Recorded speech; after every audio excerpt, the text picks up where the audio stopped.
this episode of the Growth Catalyst podcast, I speak with Gavin Bryce, who is a leadership coach and the author of Unmask, The Confident Leader Within. Gavin is an entrepreneur, over 20 years of running and selling businesses, but he shares his experiences of how his inner voice can be either your biggest champion or could provide self-limiting dialogue.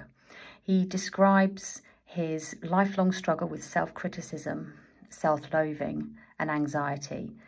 That's all in spite of a theme of being of service to others, whether career or personally. It's a really interesting delve into tapping into self-awareness and trying to control that inner dialogue, which will help you live an authentic leadership experience through really understanding yourself. I hope you enjoy. Thank you so much for joining me today, Gavin. It's my pleasure, Colette. Thanks for asking me. I'm really excited to get stuck into this. So, for our listeners, could you give us a potted history about where you are today, how you've got here? Wow. Well, I mean, certainly at the moment, I would call myself a leadership coach and author, of course, as you very kindly pointed out. I guess that I found myself wanting to support leaders, having been an entrepreneur myself for around 20 years, understanding how difficult it is, to be responsible for everything, making sure the IT works, even cleaning the bathroom, making sure that payroll is met.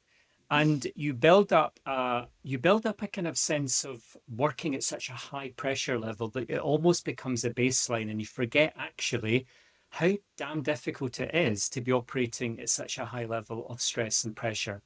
And so when I exited one of my bigger businesses just after COVID, I thought, what am I going to do now? Who am I going to serve now?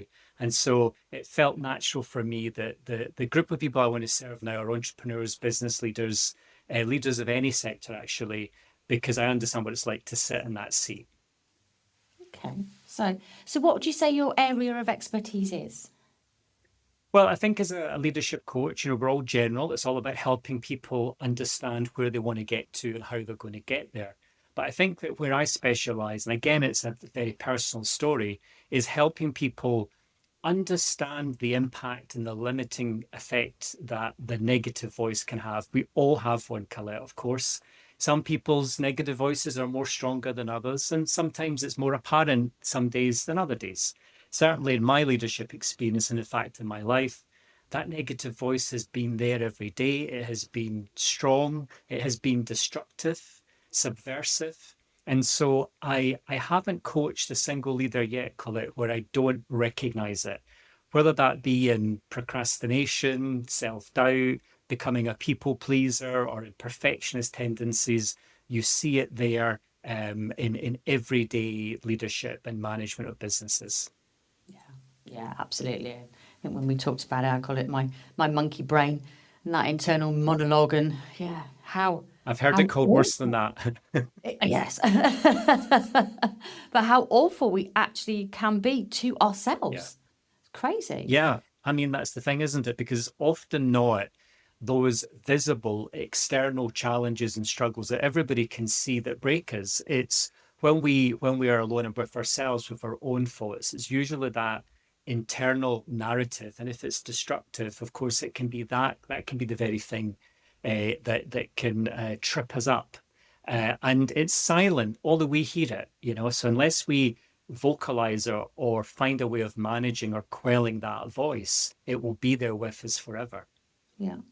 So obviously you explained the journey. You've kind of built businesses, you've exited businesses, and then you've kind of gone on this journey to kind of coaching and helping others and being of service to others. But why do you think you were drawn to this particular area? In terms of coaching or in terms of the inner negative voice? I think both, but yeah, you pick. Both. Yeah, okay. Well, let me do both. I think that my career has always been one of service. We were chatting before, Colette, where I said, look, the minute I graduated, I was off to East Africa, and I spent 4 years there volunteering with VSO, Voluntary Services Overseas. So I've always had it in me to be of service, but who I serve and how I serve them has certainly changed throughout my career. And I think that I started my kind of professional career working in the NHS. I got fairly advanced in that, but I think I really decided that at one point, look, I want more. I want the CEO's job. Why can't I have that? And I found that working in a bureaucracy like the NHS, there were so many barriers and glass ceilings. And so when I started my first business back in 2006, I think I first realized then that that frustration that I had felt inside about not being able to progress the way I wanted to was because I had an entrepreneurial spirit and I had never really given it a chance to let its wings spread. I had thought, because I'd always worked in not-for-profit organizations or public sector, that the private sector was evil. I never thought I would ever work there. So private sector was so synonymous with being an entrepreneur. So in my head, I never identified with it. But honestly, within 2 or 3 weeks of running my own business, I thought, okay, that's what's going on. I'm an entrepreneur. And fast forward 20 odd years, and as I'd said in the intro there, I think that there are so many things you don't teach. There isn't a book out there that's going to tell you everything that you need to know. There's certainly lots of good books about key lessons you can learn in building your own business, but the scars can be deep when you are responsible for everything and the buck stops with you. And I think that it was really, I had a lot of dark nights of the soul, as they're called when you're running my own business. And I think that when I did finally sell my business, I thought, look, I still want to be of service. Who am I going to serve and how am I going to do it? And arriving, it was a bit of fate, to be honest. I think COVID, we all reflected about our lives and which direction we wanted to go in. And for me, it just felt like a natural progression to move into supporting leaders and to do it with a specialism and helping them overcome their own negative inner dialogue, to move from limiting self-belief to really authentic confidence in leadership. Yeah. Yeah, absolutely. I say when we speak, when you talk, it really resonates with me, having been on my own personal journey and kind of moving through that and how powerful it is. So why do you love what you do? Well, I love what I do because I'm the kind of person where my purpose is very connected to providing value and to seeing that value have almost an instantaneous effect, right? Now, when you're in a coaching relationship, it is a one-to-one, a private conversation. And so it's a very trusting space. And I love how people open up. Of course, you have to create that space as the coach. But if you do that well, you can have some very interesting and deep conversations. And I always see the kind of light go on quite often when I'm coaching people who have never been coached before, particularly men, Colette, I find this with. When I'm asking questions, it's clear that they've never been asked this question before, ever.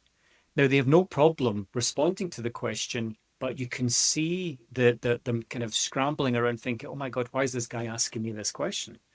So I really do enjoy that. I love helping people eliminate parts of their thinking, parts of their behaviors that they haven't seen hitherto, being that mirror for them, being challenging, but doing it in a trusting way, in a way that actually builds that psychological safety.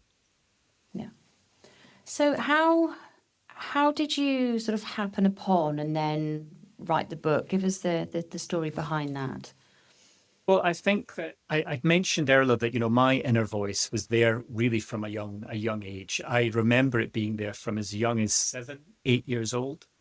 And I talk about this very much in my story. I had a very, very powerful voice in my head that kind of led me to believe as a kid that the world that I had been born into wasn't really safe for me.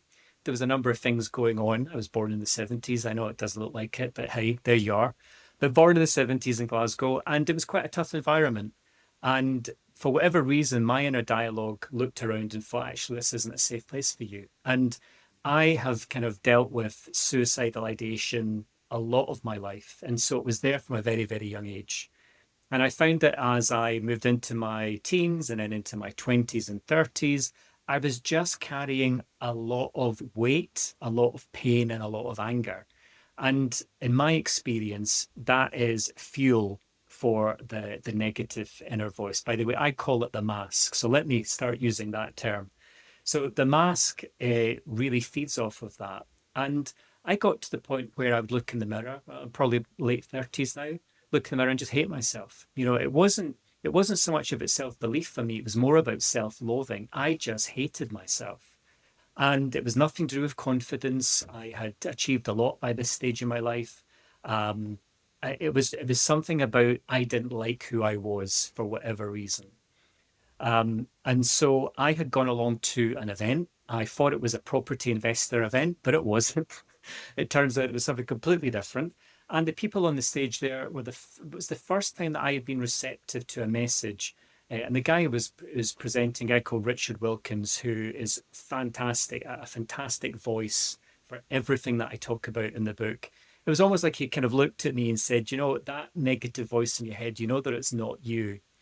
And I found that so cathartic because what do you mean it's not my voice? Of course it's my voice. It's got my accent. It's been in my head since I can remember.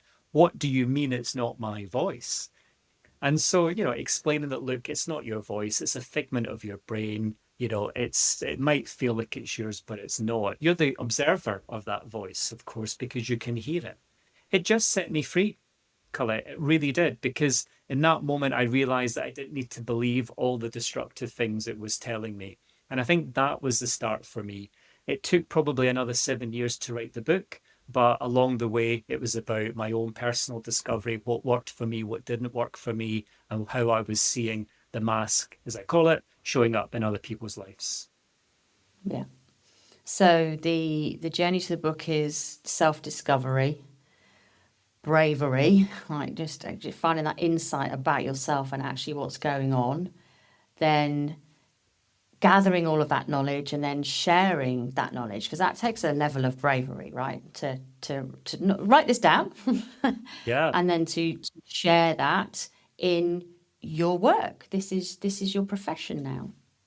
it is. And, around the time that I wrote the book, my father had just passed away. My father was a big part of um, my story, and why my mask was the way that it was. And I think that when he had died, it gave me, I don't know, it gave me a bit of a kick up the ass. Let's put it that way, to go ahead and really finally write this book.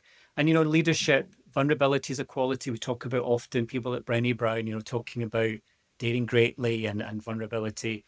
But when I was looking in the leadership literature about things like imposter syndrome or negative inner voices, I found a lot of what I was reading was quite sanitized. It was saying, well, yeah, the research shows that eight out or nine leaders out of 10 will struggle with this at some point. But you can do things like gratitude journals and yoga, and that's all lovely. But actually, I wasn't really reading anywhere about, well, where does it come from? Why is it that your inner voice is quite powerful and destructive, and that person's maybe isn't quite so? And why does theirs say this to them, but yours says something else? So I wanted to really, through my own story, explain how your mask, how your negative voice evolves, how it's programmed, and how it shows up in the way that it does. So it was a very deep dive, a lot of vulnerability in the book. And hey, it's not for everybody. But I think that we all have a story, Colette, every single one of us. And that story often is shaped, before we get to the age of 10. I talk about how, in our leadership, we're always learning, aren't we? We're always pushing ourselves. We've got that growth mindset. And our wonderful brain is elastic and plastic, and new neurons are being laid down all the time. But the place in which our mask lives, that older part of the brain, the limbic part of the brain, the mask doesn't get a software upgrade. The way that it's programmed when you're 7, 8 years old is actually how it's going to show up for the rest of your life. Yeah. So a vulnerable book, and thank you for acknowledging the courage that it took to read it. But I'm glad that I've done it. And as I say, if it can help anybody by me sharing that story, that's fantastic. Yeah.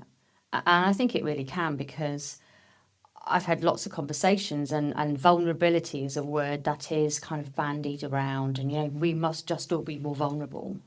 Okay, well, if you come from a difficult background, if you are of a certain age, gender, la la la la, all these things are stacked against you in understanding how to be vulnerable, even understanding yourself and how you behave. And I think some of the practicalities in your book, and yes, that they can potentially feel incredibly difficult. But as someone that's gone on that journey myself, actually turning in on yourself and just making a few changes with some guidance is incredibly powerful and is practical and does make a lot of sense. Yeah, absolutely. The job of a coach is to be looking to the future, is about saying, look, where do you want to go and how are we going to help you get there? And through powerful questioning and deep reflection, you help your coachee along the way. But if you have got a strong mask or you have got an inner voice that's telling you, well, you're not ever as good as that leader across there, they're always going to be better than you. And, people are doubting your decision making. And, if, you're going to get caught out any minute now if you're not careful. You're lucky you've made it this far, right? If you've got those voices all the time, that is holding you back no matter what it is you want to achieve. And so what I say is, yeah, okay, a coach's job is about looking to the future, but sometimes in order to get there, we have to dip our toes in the waters of the past, yeah? Not to wallow in them, but to certainly go and have an exploration to try and understand what was going on in your formative years that means that your mask perceives danger. And I'll put danger in quotes because, of course, it's not real danger, it's a psychological form of danger. But why does your mask perceive danger in this situation when I don't and that person doesn't? What's unique about your mask that you perceive that danger? And I think that once you start, as I call it, exposing the mask for what it is, what it looks like, what it sounds like, what it feels like, and in what situation it typically shows up, you can then start to put in place strategies to recognize when it's there and start to reject it. But equally, you can predict when your mask is going to show up and again become more intentional, more conscious, and prepare for that moment. Yeah, yeah, absolutely. And also that realization that I think we all know it, but it's really difficult to remember. Not everybody's the same. Like when you start to pull the scales away, you realise that actually people don't talk to themselves in the same way. And if you're being truly horrific to yourself for whatever reason, because we've all got entirely different life experiences, that's not the same as everybody else. Then you can start to sort of look up from the internal demons. Yeah. Yeah, I mean, it's a very, very, very true what you've just said. We don't know what's going on between somebody else's ears. We can look at someone and think, my goodness, they're so successful. They've got it all. What have they got to be worried about? But actually, the way that they speak to themselves is everything. It doesn't matter how successful you are. If you have this negative voice constantly in your head, you get to the point, the brain's a really amazing thing, but also sometimes it can be amazingly stupid. The brain believes whatever you tell it. It really does. And so in that way, when I was writing my first book, I told myself I was an author. I hadn't written the book yet. I hadn't even put a single word on a page. But you can use the power of the brain by saying I'm an author and visualizing that and seeing myself holding my book. One day if I'm going to hold this book, I'm going to be in front of the stage or on a podcast like this. So powerful, right? But the opposite's also true. If you're telling yourself that you're no good, that you're not enough, and you'll never make it, and you'll never get there, and people don't like you, well, the brain believes that too. And so the story that you tell yourself can be the one that creates your future. Yeah, so very, very powerful. Yeah, absolutely. Okay, so you've gathered, you've understood, and now obviously you've authored the book and you're sharing the knowledge. So, what are the core skills that are required for you to be this practitioner, this support for leaders? Well, I think, there's lots of coaches out there. I would always be looking for a coach who's actually eaten their own dog food, so to speak. So if you're going to be coaching leaders, I would be expecting you to have a fairly distinguished leadership career, whether that been as an executive or whether it's you've been your own business. I'd also be looking for people who have scaled and sold successfully their own businesses. With a level of complexity there. So those are the first things I would say before you even go on and get yourself a coaching practice. I think it's good that you get a qualification. There's lots of great accreditation bodies out there that you can go and join and just understand the theory behind great coaching, the different models that are out there. And I think that that will equip you to be a great coach. But I think the thing that I get lots of good feedback for, and I can feel it, is listening intuitively. Because actually, when you're coaching somebody, I tend to listen for what's not being said the most. Yes, I'm hearing what you're saying, but I'm also looking for the things that are not being said. I'm also looking for resistance. So when I ask a question and there's just something in your response that shows me there's a little bit of resistance there, that might be an area that I want to push on just a little bit more with my coach's permission. So yeah, have the experience, get your accreditation. It's fantastic. But in terms of skills, can everyone be a coach? I'm sure everyone can learn to do it. Can everyone be a great coach? I'm not so sure. But certainly, I think that intuitive listening is a really key part. Yeah. So, what are the hard things to do in your role if you're working with your clients? What are the hard things to do? I think sometimes, as a coach, you try not to be directive. You're there to go on the journey with your coach, hold their hand. But there will be occasions where they do need some direction, or maybe they're getting in their own way, and not being able to kind of rise above consciously and look at the problem from a different plateau. Sometimes pointing that out, being that critical friend, can be hard, but of course it's about making sure that you've built up a good relationship with your client before you would ever go to that kind of place. So that can be challenging, because of course when you challenge in a coaching environment, the trade-off can be that you erode trust slightly. So you've always got to be maintaining that balance between the right amount of challenge but keeping the trust high. But yeah, sometimes it might be really obvious to you as a coach what the client's situation is, and you just want to shake them and say, "Look, just do this." But that's not the job of a coach. The job of a coach is to help them explore and find their own answers, and so that can be hard sometimes, but Yeah. but equally rewarding.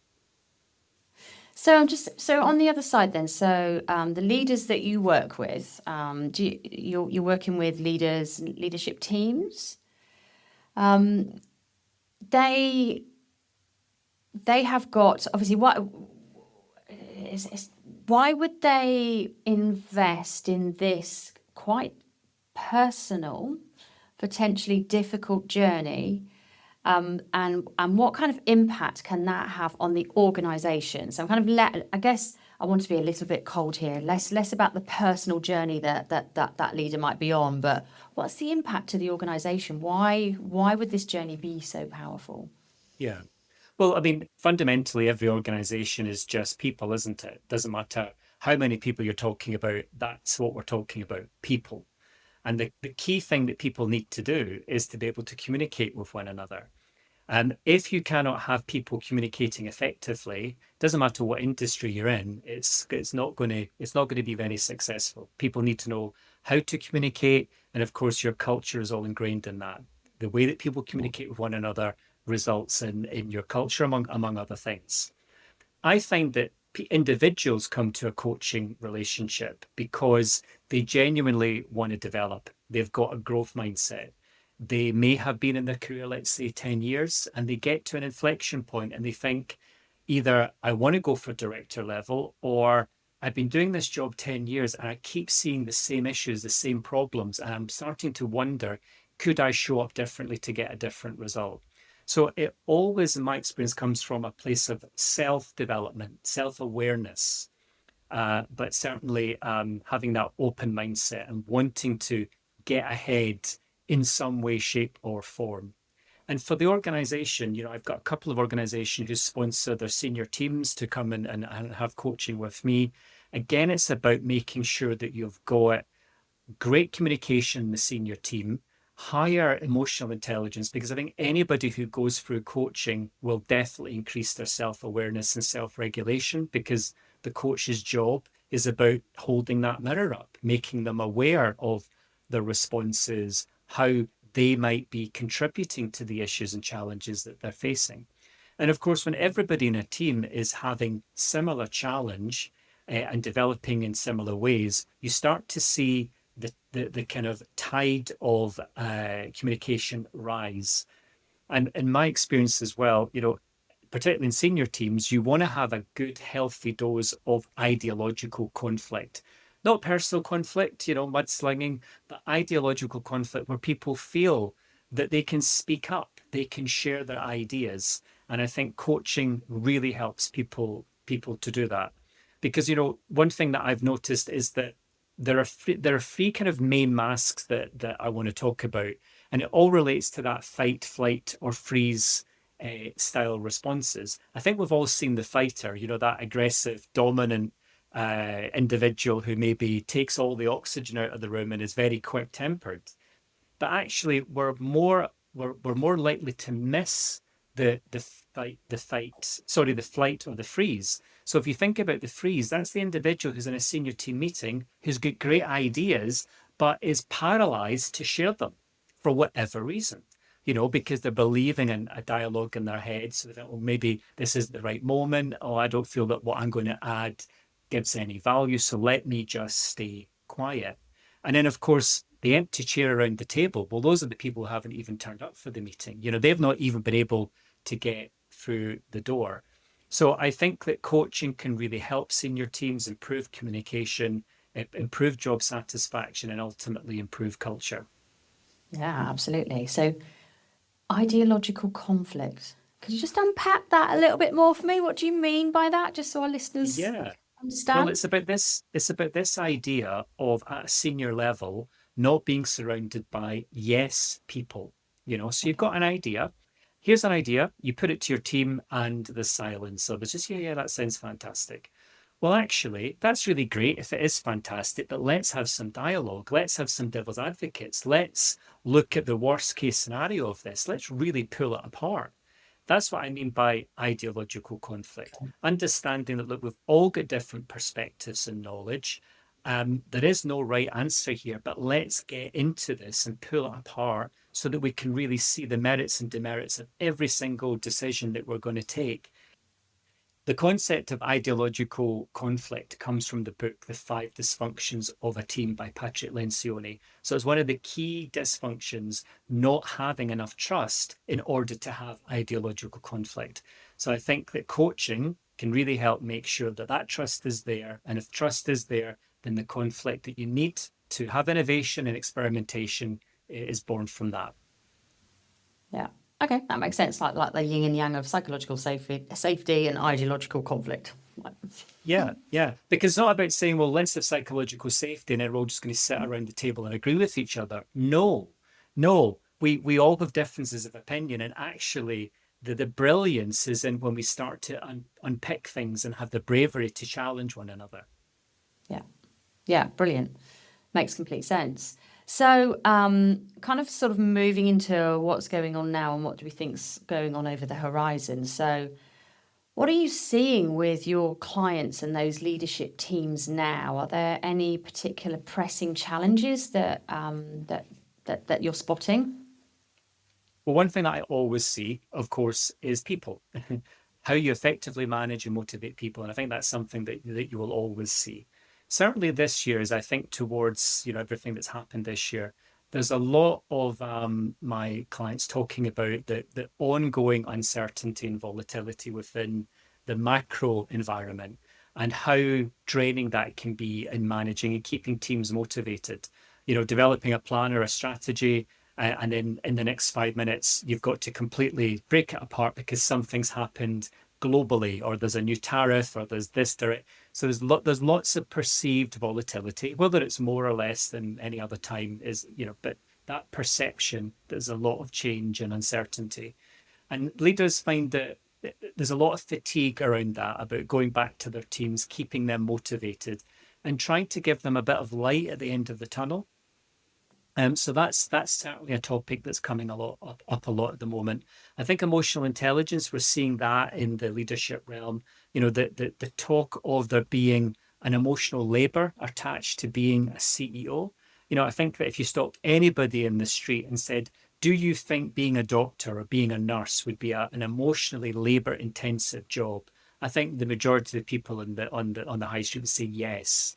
But if you were to say, you know, the CEO that's driving the nice Jaguar, or, do you think their job is emotionally labor intensive? I don't think there would be the same resonance from the public. And yet we expect so much of our leaders now. You know, we expect them to be, yes, they're managing the team, keeping the shareholders happy, having environmental and social responsibilities, being a PR mogul, but also having all of this resilience and ability to cater for now. You know, we'll have 5 generations in the workforce from next year when Gen Alpha into the workforce. 5 generations with very different superpowers and very different ideas about what they want from their employer. And the leader has got to be able to make sure that everybody's expectations are met while keeping everybody pulling in the same direction. So that whole idea of, no, actually being a leader is massively emotionally labor intensive. And then in your domain, so what questions could leaders be asking their leadership teams or their entire organization to be thinking about themselves? Well, I think there's a lot of fear. You know, any type of change management process, whether it is about the adoption of a new policy or, you know, thinking about AI and the impact that it's going to have on the workforce and the business landscape, always comes back to fear, about perceived fear. The reason that people resist change is usually because they have an inbuilt fear about, well, this is going to change my job, it's going to change my sense of identity, it's going to change my beliefs or my values, it's going to change how I show up and do my job every day. And of course, when it comes to AI, there's a lot of fear that actually my job may not be relevant anymore. I think that in previous revolutions, you know, with the Industrial Revolution and with the internet age, we've seen advances in technology come for blue collar workers, whereas AI is coming, if you want to use that term, is coming for knowledge workers. And so there's a lot of fear there. And so I would be cautioning leaders to be aware of that fear because it's real. But to help people move past that and understand that, look, there are things that human beings do that will never be replaceable. I hope will never be replaceable because as humans, we add value in lots of different ways. You know, I'm sure you could be coached by an AI, Colette. In fact, I've already seen that it's out there. But can an AI listen intuitively? Can an AI hear the things that are not being said? Can an AI draw on its own experience and able to mirror that back? Maybe in time. But I think that it's about helping teams understand, look, it's here. Yes, there are fears. Let's talk about what those fears are and let's try and move past them, always looking at what is the added value of the human element. So, as we talked about last time, obviously, I wrote my little book about sort of leadership behaviour. And obviously, this is not a name and shame, not looking to bring people down. I think good people have done terrible things. So every time I talk to someone, they go, oh, yeah, there was this one time that this person did this terrible thing. I'm trying to get the other side of that coin. Have you any anecdotes or stories where somebody has done something either so profound or just sort of made you pivot and think about things from your professional future that sort of made you pivot and think about it in a different way? Have you got a story like that? In a nice, positive way. Yeah. If possible. There's lots of stories. I mean, one thing that I also run CEO peer groups here in Scotland, and I'm always on the lookout for speakers. So I get to meet with some really inspirational people and hear their story before I decide, oh yeah, you'd be perfect to come and talk to my team. And I was chatting with a lady called Emma Henderson, MBE, just recently, and her story was just fascinating. So she describes herself as being rarer than a Chinese giant panda, because she's an a commercial airline pilot, female, and she was explaining that there are fewer female commercial airline pilots than there are giant pandas in the world. So a very rare group of individuals. And her story was just incredible. How she'd used this adversity and with everything being stacked against her to become a successful commercial airline pilot. And then during COVID, when there was no travel, nobody was going anywhere, she set up a charity. She brought the best of her industry together to support the NHS. It was for that work, actually, that she was awarded her MBE. And she now speaks about how, as being an airline pilot, actually the plane is kind of like a business. You've got to keep the business in the air. You've got to keep all the passengers happy. So she now uses all of that experience. It's just so inspirational to help leaders understand, well, look, you're kind of in the captain's seat. How do you keep this plane in the air? How do you get it to its destination at the right time? And when you hit turbulence, because you will, how are you going to keep everybody safe and work your way around it? So I found that a really great example recently of somebody who used that pivot moment to keep moving forward. Yeah, wow. Wow. What a lady. Is there anything else that I haven't asked you that you would have liked to have said in our conversation today? You could maybe ask me about what's next, because Yeah. I've got another book in the offing, so maybe that would be nice. So what is next for Gavin? Well, and currently, having written my first book a couple of years ago, and now, taking the lessons from that, using them in real life coaching, I've come to kind of realize that actually striking up a conversation with somebody by saying, "So, Colette, tell me, what's your greatest fear?" isn't really a great opener. People need to be eased into it. So what I've done is I've been looking at fear in the leadership realm and say, well, what are the most common fears that tend to present themselves, and codify that. So what I've been able to do now is I've codified these fears into 8 masks, or 8 leadership masks that commonly occur. And so that is now the subject of my next book, which I'm currently writing, The 8 Masks of Leadership, which I hope will be available from next summer. Oh, okay. I'll look forward to that with interest. Yeah, really interesting. I really, as I say, I very much resonate with what you say, and just having to look inside to move forward outside is it's so difficult if you don't know how to do it, and if the journey hasn't kind of stacked along and given you those signposts along the way, which I've been lucky enough to have for myself. It can end in a very dark place. So I love what you're doing with this. Totally. And I've got to remind myself, maybe I've written a book for myself, Colette, because I need daily reminders, because my own internal narrative is so powerful and can be destructive if I allow it to be, if I listen to it for long enough. So actually the person that it's helping most is probably me. And I'm forever grateful, and I remember that every single day, because if you want to get out of a dark hole, you don't get out of it by continuing to dig, and your inner voice just keeps digging.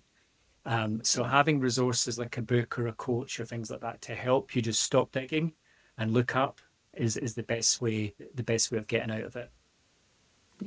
Yeah, absolutely. It's a bit corny, but I've always said to my son, he's now 18, I've always said to my son, who is the one person you're going to live your life with? He sort of, oh, it's me, Mum. But it's me, innit? It's really important that you like yourself. Yeah, absolutely. And the crazy thing is, it's a choice. You can choose to like yourself, or you can choose not to like yourself. It's completely up to you. Yeah. Both options are on the table. Yeah, absolutely. Gavin, thank you so much for sparing me the time today. I've thoroughly enjoyed our conversation. Thank you. It's been a great conversation. I really enjoyed it.